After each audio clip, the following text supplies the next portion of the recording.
கிளின்டனாவது யாருன்னு தெரியுமா உனக்கு? கிளின்டன்னா யாரு? கிளி ஜோசியம் பாக்குறவரா? கிளிச்சோசியம் பாக்குறாரா? கிளின்டன்யா? யோ, அவருக்கு எனக்கு பழக்கமே கிடையாதுயா. பழக்கம் இல்லையா? ஆ, ஏய்யா, அவர் உங்க கூட வந்து பழகுவாரா? அமெரிக்காவோட முன்னாள் ஜனாதிபதியா? அதெல்லாம் தெரியாதுயா எனக்கு. அவரை தெரிஞ்சுக்காம எதுக்கு சலூன் கடைக்கு வரா நீ? அறிவு கட்டவன். அதான் சமரன். ரொம்ப ஓவரா இருக்கே.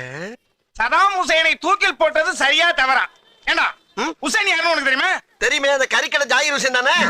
ஹரிக்கடை ஹுசைனா? ஆ. ஏண்டா ஈராக்கோட முன்னாள் அதிபர்ரா? தெரியாதியா? அதுக்கு ஏன் கொதிக்கிற? அது தெரியாம ஏன்டா நீங்க சலூன் கடைக்கு வர? யாரா அவன்? ஏய், எந்திரி முதல்ல. என்னடா? என்ன? ஆமா, ஆ. இவ்வளவு பேசுறீல்ல, உனக்கு அந்த முனியாண்டி தெரியுமா? ஏண்டா நான் கேட்ட அத்தனை வரையும் உனக்கு தெரியல. முனியாண்டிய பத்தி நான் என்ன தெரிஞ்சுக்கணும்? முனியாண்டியே தெரியுமா தெரியாதா? அப்படி என்னடா அவன் சாதனை பண்ணிட்டான்? டேய், அவன் தானே அவன் பொண்டாட்டிய ஒரு வருஷமா வச்சிருக்கான். ஐயோ!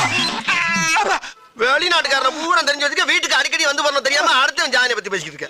ஒரு வருஷமா 2 பேரும் பேச்சுவார்த்தை நடத்தி இப்பதான் ஓசூர் ட்ரெயின்ல ஓடுறாங்க. ஓடி போய் பிடிப்போம். ஓசூர் டைல ஆமா. ஓசம்மா ஓசம்மா அதான் மோசம் போயிட்டால, அப்புறம் தான் ஓசம்மா. என்ன பேச்சு? ஏன்னு ஆ?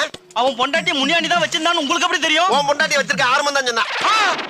அப்ப ஏன் பொண்டாட்டி? என்னடா